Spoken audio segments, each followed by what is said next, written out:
Assalamualaikum you guys. So hari ni kita nak buat another few soalan dalam chapter genetic population. So these are fun one kan to me lah, and I hope it is fun one to you guys as well. So kita tengok soalan nombor 4 ni. In large population of butterflies, so we have jawapan dia kat sini. Saya dah bagi kat awak jawapan dia. Cara kerja je saya tutup supaya if you got the jawapan right and then you rasa you dah buat betul, so you can just skip je lah, tanda je lah apa yang orang buat betul tu kan. Kalau you rasa macam ada salah, apa salah tak sama ke kan, okay, so you can go along with my explanation. Okay, so kita teruskan. In the large population, so kita extract dulu soalan gunakan warna kuning like always. So in large population of butterfly, 557 are white while 396 are brown. Assuming that white color is dominant. Okay, so ni kena baca betul-betul. Biasa kita cakap white ni adalah recessive kan, tapi yang ni white ini adalah dominant. Maka determine the following, dia minta.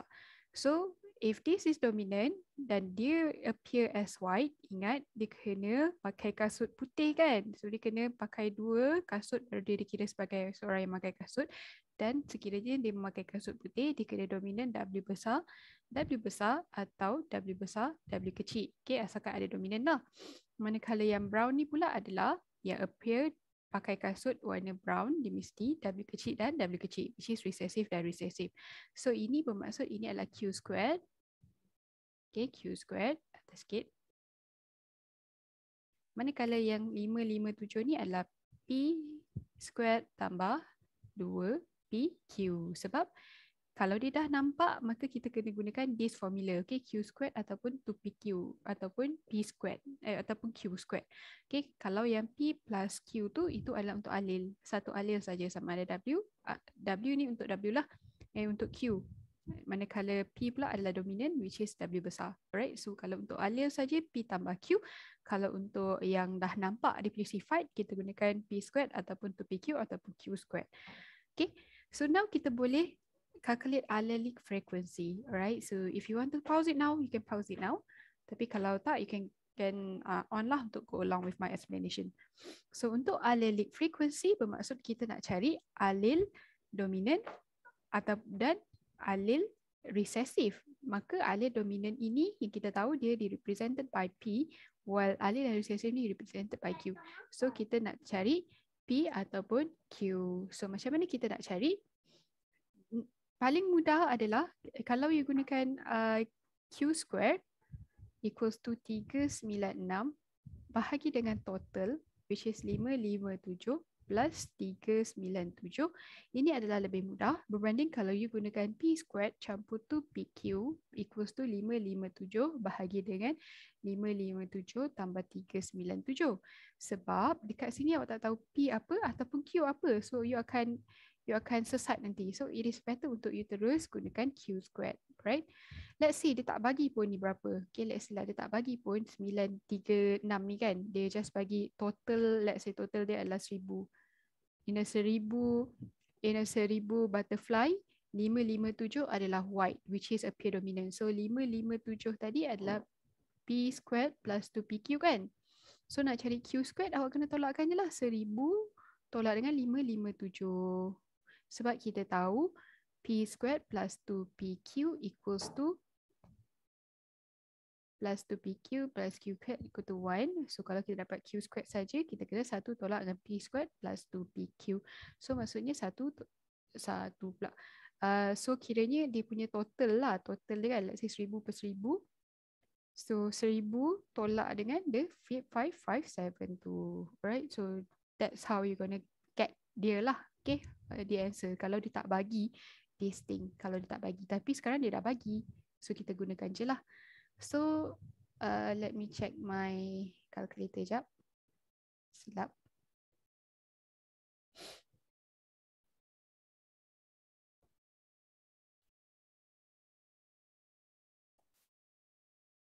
Alright, so 397 bahagi 557 campur 397 tutup kurungan equals to 0.4 0.416. Ya ke ni?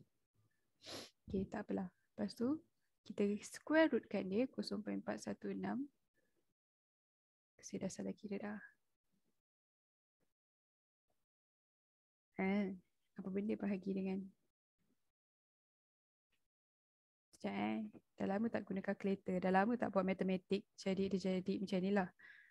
So sayang kan kalau tak gunakan your previous punya knowledge kan, your previous punya skill matematik, tak gunakan, sangat rugi.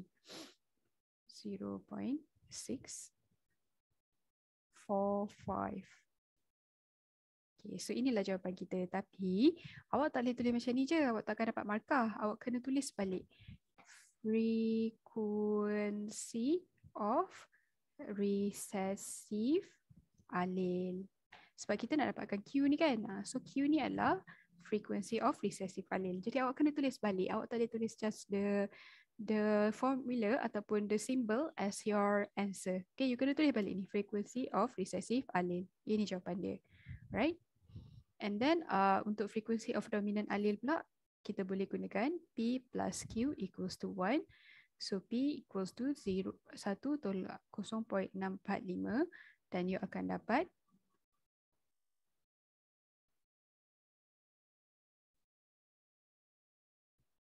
0.355.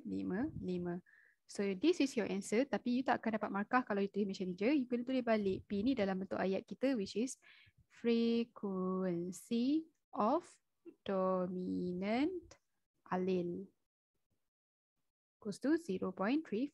Barulah you akan dapat full mark ni, 4 markah. Alright? So next one, untuk 3 markah kat sini pula, dia minta expected genotypic ratio frequencies.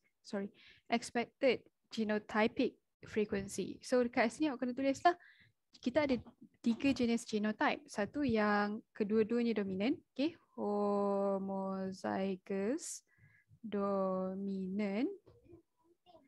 Satu lagi adalah heterozygous. And then last kali adalah recessive, homozygous recessive, sorry.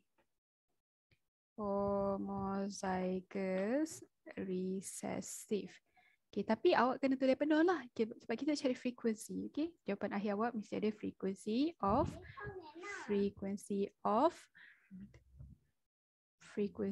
of homozygous recessive and then genotype. Okay, tambah genotype. Okay, please do this. I tak nak you guys nanti kan disalahkan ataupun tak dapat markah disebabkan this thing je, which is like very technical issue saja kan. Dia bukan macam content salah ke apa. So content dah betul kan, tapi sebab benda macam ni korang tak dapat markah. So anyway, kita tahu frequency of homozygous dominant. Kalau homozygous dominant, maksudnya kedua-dua kaki dia pakai yang dominan kan, kasut tu. So dia adalah P squared. Manakala yang heterozygous ni adalah 2PQ dan yang homozygous recessive ni adalah Q squared. So just masukkan je nilai. P squared ni tadi kita dapat 0.355 square kan, dan awak akan dapat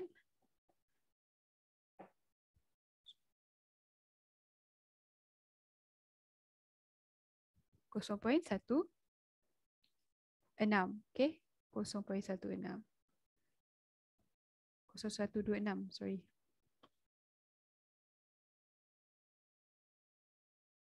Dua, masukkan nilai P.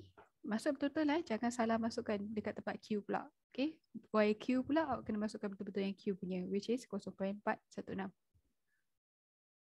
Memang dia akan check nanti betul ke tak. Kalau salah, tak dapat markah lah. Walaupun darab sebenarnya tak kisah nak letak mana-mana kan, tapi awak kena letak betul-betul. Okay, so we tak nak, again, kita tak nak technical issue yang menjadikan masalah untuk korang. Alright.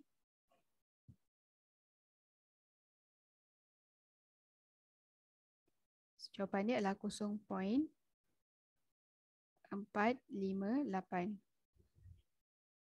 Hai? Kenapa 0.2?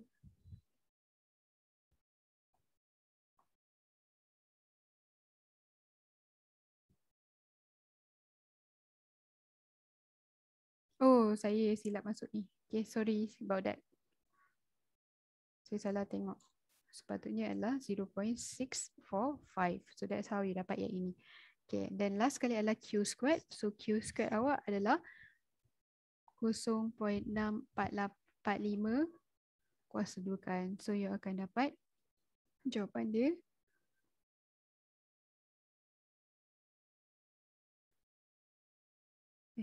balik lagi 0.416. So this is the answer.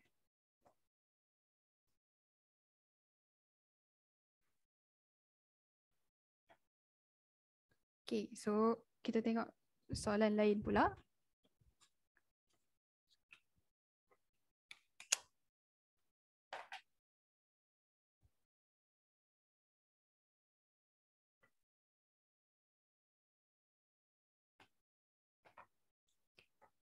Saya ada technical issue pula.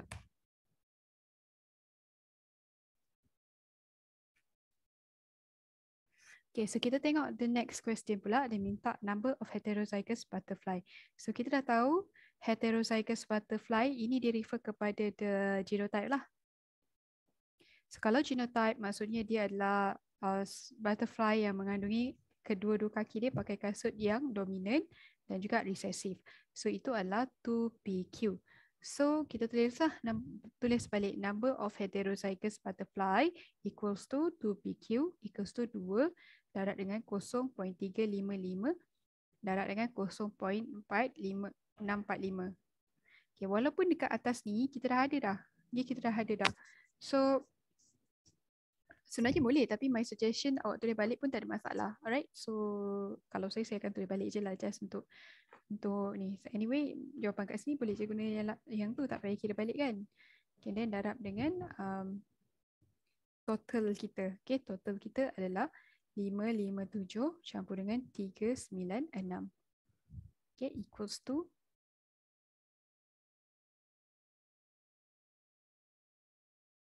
0.458 darab dengan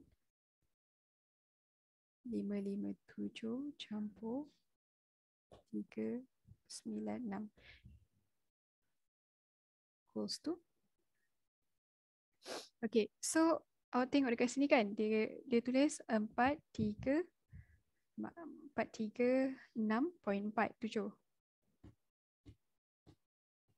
Okay, kat sini jangan bagi perpuluhan sebab dia kata number of butterfly. Tak pernah lagi setakat ni kita nampak ada butterfly tu terlebih setengah. Okay, terlebih setengah. Tak boleh. So awak kena bagi whole number. So dekat sini awak bagi 4, 3, 6 pun cukup sebab yang setengah tu probably mati ke apa ke kan. So kita anggap dia tak adalah macam tu. Right? So that's the answer. Next, kita pergi pada expected genotypic frequencies. Phenotypic frequencies. Okay, so kalau dia minta phenotypic frequency, dekat sini kita ada 2 je phenotype, which is sama ada dia white ataupun dia brown. So kalau dia white, maka dia adalah P squared plus 2PQ. Maknanya kalau brown pula dia adalah Q squared. Alright, so untuk yang ni sebenarnya awak can actually use this one je. Okay, actually boleh guna je. So letak je balik 557 bahagi dengan 557 campur dengan 396. Manakala untuk yang brown ni, awak tulis balik ni frequency of brown phenotype. Awak boleh je letak sebenarnya untuk yang 396 bahagi dengan 557 campur 396. Okay, so you akan dapat jawapan dia. Kita tengok. 557 bahagi 557 campur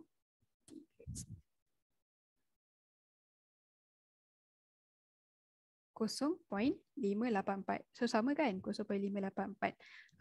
Dan bawah pula kita boleh tukar. Mak kalkulator ni tak boleh pula nak tukar. Fine. Kita tulis balik 396 bahagi dengan 557 campur dengan 396. So, Tengok jawapan dia sama je, 0.416. So kenapa ni kita kena bundarkan? Sebab ini adalah frekuensi. Frekuensi tak pernah bundarkan. Tapi kalau number, maksudnya dia adalah individual. Individual tak ada perpuluhan. Okay, you kena make it a whole number. Alright.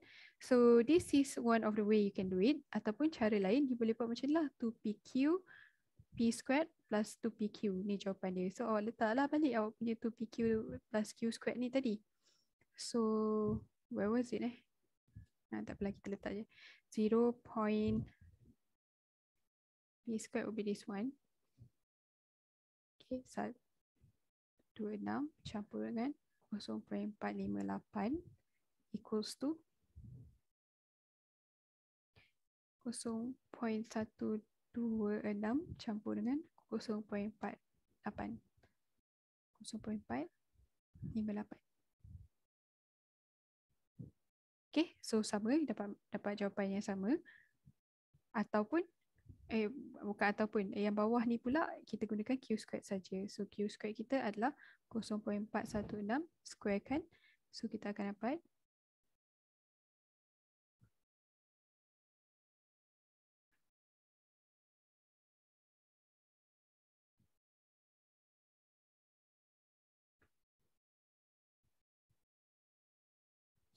saya salah. Inilah yang dah square kan. Kita dah dapat kat sini tadi. So ini je lah jawapan dia. Okay, so ini je jawapan dia. So samalah. Ini jawapan dia. Okay, itu je lah nak boleh buat. So untuk yang ni dia gunakan yang ini. Tapi yang nak guna macam ni pun tak ada masalah sebenarnya. Right? Assuming Hardy-Weinberg is met, how many butterflies would you expect to find among the 1, 2, 3, 4 butterflies of the next generation? So kalau Hardy-Weinberg equilibrium met, kalau dia mematuhi Hardy-Weinberg punya equilibrium, bermaksud dia punya frekuensi tidak akan berubah walaupun generasi ke generasi telah berubah. Okay? Bilangan generasi telah berubah. Jadi apa yang kita nak tahu, dia nak minta sekarang, what you expect to find among the how many white butterflies would you expect to find? Okay, so kalau white butterfly tadi adalah dia mesti sama ada dia W besar, W besar, W besar ataupun W besar, W kecil. Dengan kata lain, kita nak cari P squared plus 2PQ punya number. So P squared dengan 2PQ punya number kita dah ada kat sini, kita dah buat. Dan dia pun 2 markah sahaja kan. So you boleh cakap, you tulis balik butterflies with white phenotype adalah equals to P squared plus 2PQ. Lepas tu awak tulis balik equals to 0.584 darab dengan 1, 2, 3, 4. So jom kita kira.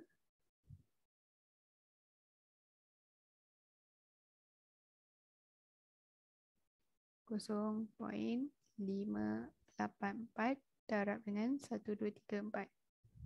720. Okay. So dekat sini dia dah lebih 1. So awak tambahlah 1 dekat depan dia. Okay. So it becomes 7.721. Okay. Dia dah lebih daripada 6. So you boleh tambahkan dia. Atau 720 pun boleh, tak ada masalah sebenarnya. Right? Okay. So itu. I would rather say ini sebenarnya kalau boleh awak tulis 720 sebab dia tak cukup 1 kan, dia setengah sahaja. So better stick to this one. Right? Okay, next question pula. Dekat sini dia minta Hardy-Weinberg develop a mathematical relationship between frequency of the allele and genotype in population. State 3 conditions that must be fulfilled when using Hardy-Weinberg equilibrium. So dekat sini mesti ada satu large, satu random, macam you ada KFC kan, you nak large and then you nak random part macam tight ke, rates ke, and then ada 3 no. Okay, no kepak, no lebih dah tengah lapar ni. Okay, so no apa? No natural selection, no migration, no natural selection, migration, no mutation. Okay, so random ni apa? Random meeting. Large ni apa? Large population. So dia minta 3 saja, mana-mana 3 ni awak akan dapat 3 markah penuh lah, right? In sheep, the characteristic of fur is controlled by dominant R besar, while non-uniform fur controlled by recessive allele R kecil. So kat sini kita highlight kita punya data. R besar adalah dominant normal, non-uniform adalah recessive allele. In a population of thousands sheep, it is found that 750 have normal fur. Okay, so ada equilibrium of Hardy-Weinberg. So kat sini kita boleh dapat ada 1000 of the sheep, 750 adalah normal. So kalau non-uniform would be berapa? Okay, kan congak kan? 250. Okay, so sekarang nak minta awak untuk cari frequency of the recessive allele. So kalau frequency of recessive allele, the word allele ni refer kepada only the P ataupun Q. Okay, so untuk recessive allele dia adalah Q. So kita nak cari Q. Macam mana kita nak cari Q? Kita boleh dapat daripada data kita. Daripada 1000 ini, 750 adalah normal, appear normal. 250 refer pada non-uniform. So mana-mana yang dah dapat phenotype dia, dah dapat bentuk dia, bermaksud that kambing dah memakai 2 kasut. Barulah dia nampak sama ada normal atau non-uniform kan. So kalau normal dia memakai kasut R besar ataupun dipakai kasut R besar R kecil. Manakala yang non-uniform pula, dia akan pakai kasut R kecil dan R kecil. So dengan kata lain, ini adalah Q squared, manakala yang ini adalah P squared, yang ini pula adalah 2PQ. So untuk 750 ni adalah P squared plus 2PQ. So macam mana kita nak buat untuk cari Q? Nak cari Q senanglah, kita dah dapat tahu yang ini. So kita letak Q squared equals to 250 bahagi dengan 1000. So Q equals to punca kuasa 2, 250 bahagi dengan 1000. So you akan dapat 0.5. Okay. But jawapan you tak akan lengkap kalau you buat macam ni, you tak dapat markah. You kena tulis balik frequency of recessive allele equals to 0.5. Barulah you dapat markah. Okay, again, sebab Q tu refer kepada frequency. Okay, frequency of recessive allele. So you kena tulis balik, you tak boleh letak Q saja. Right? Sebenarnya boleh, tapi kita tak nak korang ada kesilapan lah. Okay, so better korang tulis penuh semua sekali. Right? Tak nak bagi dia chance untuk menyilapkan korang. Okay, so anyway, that's the thing. And then kita tengok pula yang the next one. Calculate the percentage of sheep in the population which have heterozygous genotype. So kalau heterozygous genotype, maksudnya dia adalah R besar dan R kecil. So kalau R besar dan R kecil kita adalah yang ini. Okay, for the normal fur characteristic. Okay, so memang dia akan jadi normal sebab dia ada dominant allele. So ini yang kita nak cari, R besar R kecil adalah 2PQ. So you now know the Q, but awak tak tahu apa tu P kan? So awak nak dapatkan P tu, awak kena guna this formula. P plus Q equals to 1. So awak tahu P equals to 1 tolak Q. Dan P equals to 1 tolak 0.5. So P awak adalah 0.5. So kita masuk dalam formula 2, 0.5, 0.5. So in the end of the day, you akan dapat jawapan dia adalah 2 darab 0.5 darab 0.5 equals to 0.5 juga. Okay, equals to 0.5. So ini yang awak dapat. Now dia minta awak adalah percentage. Calculate the percentage. Okay. So kalau percentage maksudnya awak just darab dengan 100 saja. So jawapan dia adalah 50%. Okay. Right, per 100. Sebab ini adalah 1/5 darab 100 kan. So you akan dapat 50%. 0.5 ni adalah 1.5. So anyway, that's the thing. Now kita masuk pada yang 6 ni pula. The ground cell plant can produce 3 types of flower. The type of flower produced is controlled by pair of allele but have no dominance. Okay, so this is quite interesting. No dominance maksudnya dia adalah incomplete dominant. The type of flower and their genotype are shown as below. Okay, so dia bagi tahu kalau R besar dia floret with long, and then R besar R kecil adalah floret with short spike. R kecil adalah floret without spike. Okay, so maybe nak sedang kita tengok R besar ini adalah bermaksud P squared. R besar R kecil bermaksud tu PQ dan R kecil ialah Q squared. So ini data yang telah dibekalkan kepada awak. In a population, it is found out that 142 plant have floret with long spike. Floret with long spike adalah yang ini. So ini adalah P squared. Tulis sini ialah kan P squared equals to. While floret with short spike, which is R kecil ni adalah 248, manakala 110 ni adalah Q squared. Okay, so dah senang lah ni. And then dia minta awak calculate the frequency of R besar and R kecil.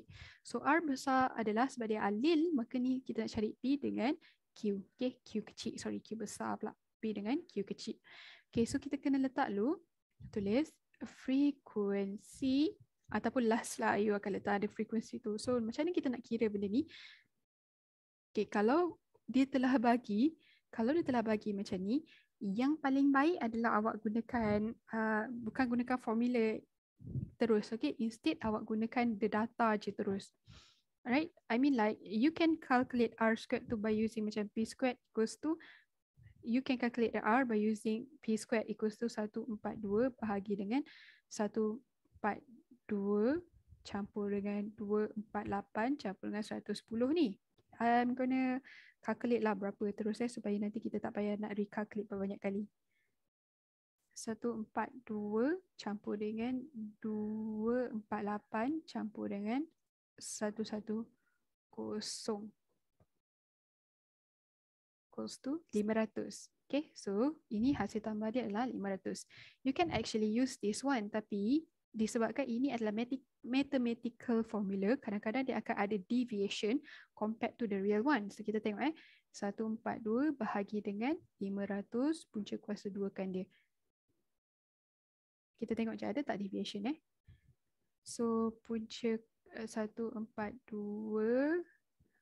bahagi 500 equals to, lepas tu kita punca kuasa dia. So you akan dapat 0.5329. 0.5329. So kalau you bundarkan, you akan dapat 0.533 sepatutnya. Okay, so ada deviation kat sini. So kenapa berbeza dekat situ? So kita tengok macam mana dikira sebenarnya. Kalau dia dah bagi awak nilai ini, nilai orangnya, okay, dah tahu dah berapa banyak, you kena gunakan ikut orangnya terus. Okay, tak boleh gunakan the mathematical equation instead. Bukanlah tak boleh, dia akan jadi deviation yang tak tepat sangat. Okay, so apa yang saya maksudkan kat sini, kita tahu ini adalah 142 ni adalah R besar dan R besar. Macam mana nak tulis macam ni lah kat sini. R besar, R besar, R besar, R kecil dan R kecil, R kecil. Okay, so saya highlight kan, highlight. Okay, dalam satu lah. Okay, dalam 1442, dalam 142 ada berapa banyak R besar? So you nampak ada 1 dan 2. Okay, ada 2 R besar. So kena darab dengan 2. Kenapa? Sebab setiap 142 pelan ni, dia mesti ada 2 kaki tadi. Macam orang tadi kan, dia kena pakai 2 kasut. Dan setiap satu of them pakai kasut R besar dan R besar. Jadi setiap satu of them kena darab dengan 2. Okay, so 142 darab dengan 2 R besar. Tambah lagi, kita tengok yang ni pula, 248. So 248 ada tak R besar? Okay, ada kan? Yang ni satu je. So kita darab dengan 1. Manakala akhir sekali adalah 110, ada tak R besar? Tak ada kan? So kita letak je 110 darab dengan kosong, which mean kosong. Ataupun tak payah tulis pun tak apa. Biar je macam ni. Okay, so ini untuk R besar. Bahagikan dengan 500, total kita tadi 500, darab dengan setiap 500 ni kena pakai 2 alil. So total alil lah, okay. Setiap 500 ni kan ada 2 alil, baru kita nampak dia punya rupa dia. So you akan dapat jawapannya adalah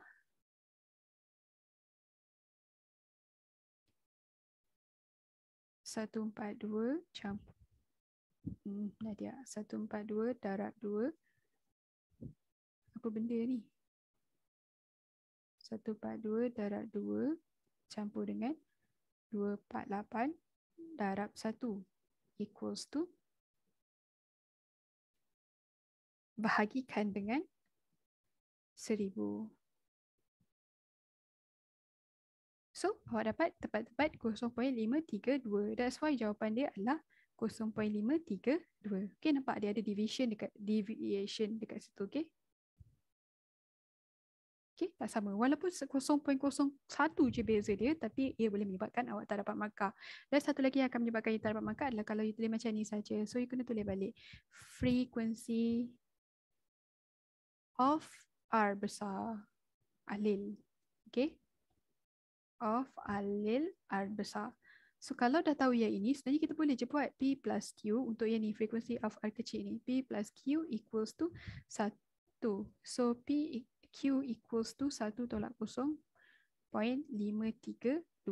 So, equals to 0.468. Ini jawapan kita.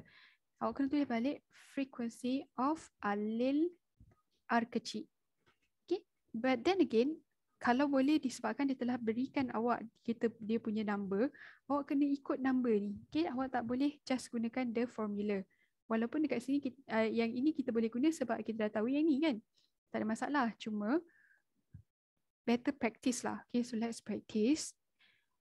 R kecil equals to, kita tengok yang 142 ni. Okay, 142. Ada berapa di bawah R kecil? Tak ada kan? So, kita darab dengan 0.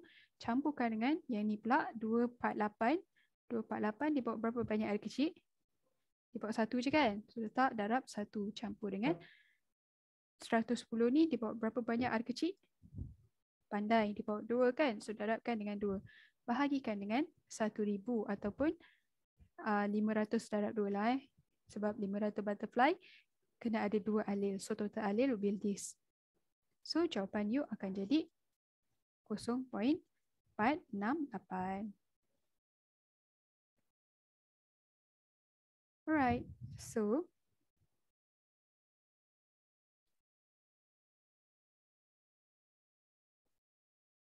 ini jawapan kita ya. See, dia gunakan the numbers instead of dia gunakan the mathematical formula saja. Baru dapat 2 markah ni. Okay, kita sambung yang ini pula, yang B. So you can try first. Ini jawapan dia. Kalau tak dapat, nanti kita check kenapa, right?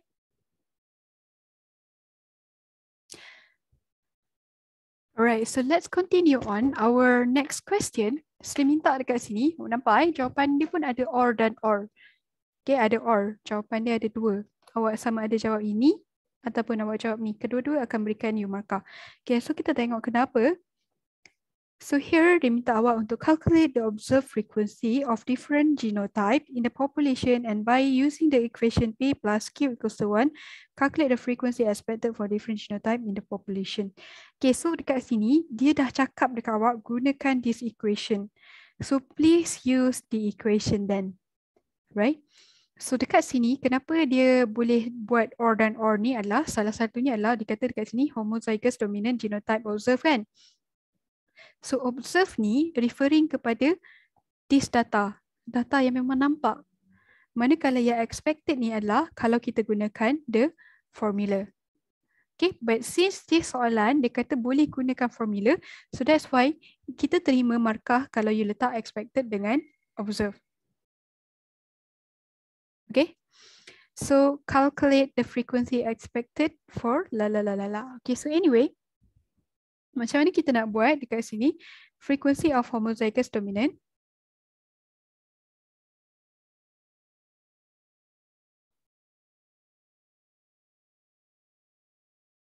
equals to, awak boleh letak sebab dia adalah apa tu? P squared kan? Homozygous dominant ni.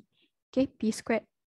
So you gunakan P squared equals to 142 bahagi dengan 500 equals to punca kuasa 2 kan? 142 bahagi dengan 500. 5,500 pula. Sorry 500 equals to, kita buat sama-sama. Kalkulator ni tak nak ke tepi pula.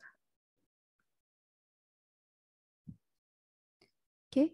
142 bahagi 500 equals to, and then kita punca kuasa 2 kan dia. So you akan dapat 0.533. Right? Saya salah ni sebab saya pergi square root kan dia pula. Sepatutnya tak payah square root. I'm so sorry about that. Terlampau semangat sangat. Okay, so kuasa 2 dia balik. So jawapan dia 0.248. So ini jawapan kita.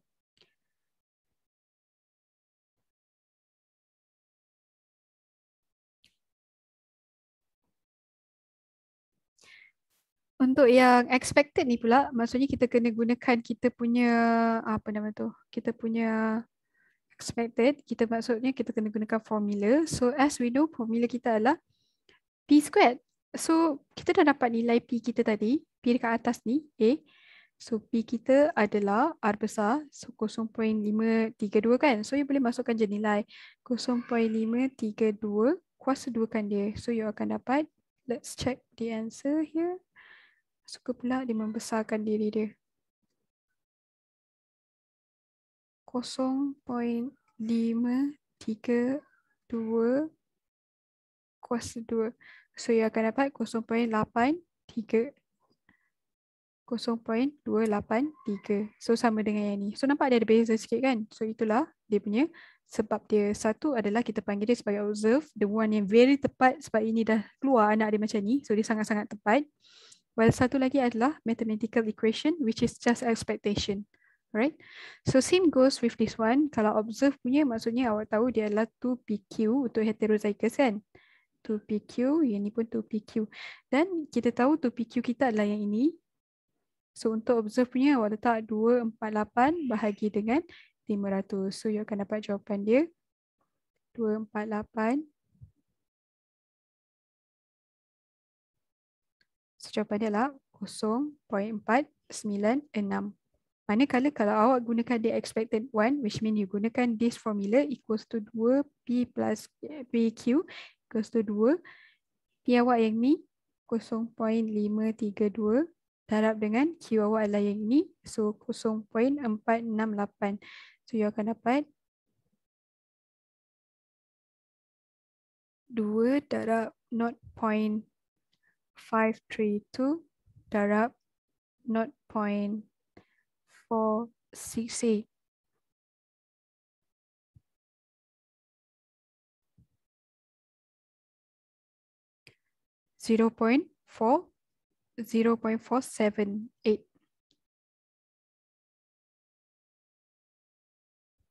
4 berapa ni? 498.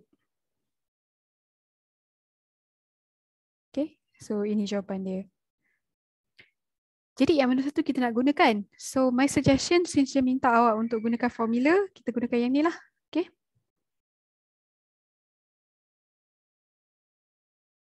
Sebab kat sini pun dia minta expected. Ni dia bukan minta yang the observe. So guna yang ni, expected ni. So kalau homozygous kita dah tahu dia adalah Q squared. So Q squared awak tadi adalah 0.468 squared kan. So you akan dapat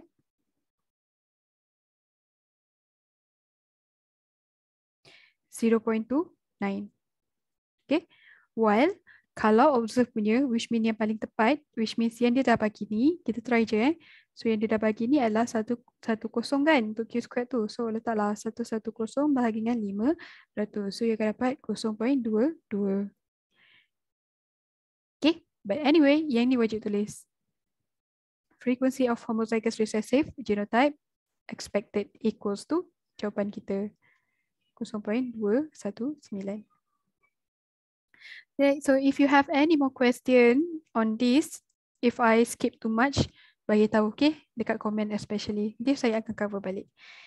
Now kita nak pergi pada yang ini pula. Saya buka lah jawapannya. Habis lah saya conteng semua benda. So, ini jawapan dia.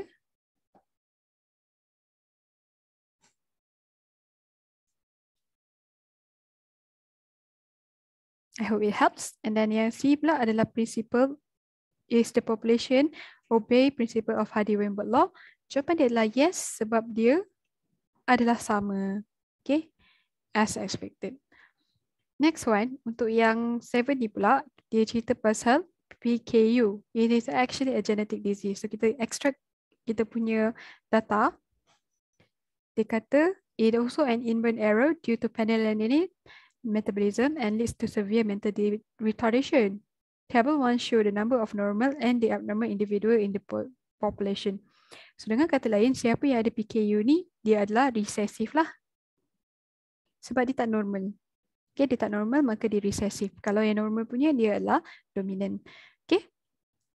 So according to year 1995, ada out of 5,000, 4 orang saja yang ada PKU ni. While in 2005, out of 5,000, ada 8 orang yang ada PKU ni.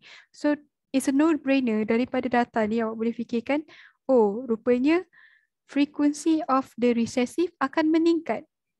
Okay, daripada 4 kepada 8 berbanding dengan tahun sebelum ni. But anyway, kita baca soalan dulu. Dia kata calculate the frequency of recessive allele. So awak kena pastikan dulu recessive allele ni dalam formula kita adalah apa? Dia adalah P ke, Q ke, P squared ke, 2PQ ke ataupun Q squared. So jawapan dia untuk recessive allele ni adalah Q sahaja. Alright? So kalau dah ada P squared, Q squared tu adalah untuk the genotype. So anyway, boleh tak kita cerita terus seolah-olah macam yang kita tengok kat atas ni kan? Dah ada numbers terus. Okay, dia dah bagi fixed number, observe. So kat sini pun kita dah dapat observe kan? So kita tak boleh gunakan yang macam yang atas ni tadi, which mean kita guna yang macam ni. Kenapa? Sebab the only data yang dia bagi ini adalah the recessive, let's say RR. Manakala yang atas ni adalah R besar, R kecil dan R besar dan R besar. So awak tak tahu berapa banyak R besar dan R besar, awak tak tahu berapa banyak R besar dan R kecil. But if you know already out of 4992 ni berapa banyak R besar dengan berapa banyak R kecil, then you boleh buat yang macam kat atas kita buat tadi. Which is, let's say ini adalah X darab berapa R besar dan Y darab berapa R besar dekat dalam dia. Okay. So, RR ni adalah Q squared, manakala ini adalah P squared campur 2PQ. Sebab P squared ni adalah R besar, 2PQ ni adalah R kecil dan R besar dan R kecil. So, that's why kita kena guna formula lah, right? So anyway, diminta awak untuk calculate the recessive allele in 1995 and 2005. So you tulis balik frequency of recessive allele in 1995 as your jawapan nanti, and then frequency of recessive allele in allele in 2005 would be berapa? Okay, so now kita boleh kira. Kita gunakan Q squared equals to, untuk tahun ini, kita gunakan data yang ni, 4 bahagi dengan 5,000. So equals to punca kuasa 2, 4 bahagi dengan 5,000. So jawapan you adalah 4 bahagi 5,000 equals to, kita punca kuasa 2 dia 0.2 0.0282. Okay, so let's say diminta 3 titik perpuluhan, so you boleh dapat 0.028. 028. So tulis 0.028. So, sama jawapan kita Okay, while untuk tahun 2005 pula kita kena guna data yang ini, maka kita kena letak Q squared equals to 8 bahagi 5,000 equals to punca kuasa 2, 8 bahagi dengan 5,000. So our answer would be 8 bahagi 5K equals to punca kuasa dulu kan 0.04. So ini jawapan awak adalah 0.04.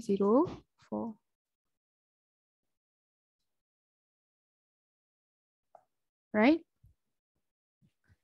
So next one pula adalah kita nak minta give the conclusion of the allelic frequency at A1. So maksudnya kita kena bagi conclusion apa yang kita dah dapat dekat sini. Which is this one against this one. So apa yang kita boleh concludekan adalah dia the frequency change. Change in what term? Dia bertambah. Okay, daripada 0.28 dia bertambah kepada 0.04. Okay, so the allele frequency change, dia boleh juga cakap dia increase ataupun dia boleh cakap juga dia not in equilibrium. Last sekali, give three assumption to calculate the allelic frequency. So ini the same thing yang kita dah belajar sebelum ni. Ada satu large, ada random, ada 3 no. So no and natural selection. Ada 2 M pula, mutation and migration, random mating dan large population. So mana-mana 3 ni awak akan dapat 3 markah. Okay, so that's all. Thank you guys. Take care. Assalamualaikum.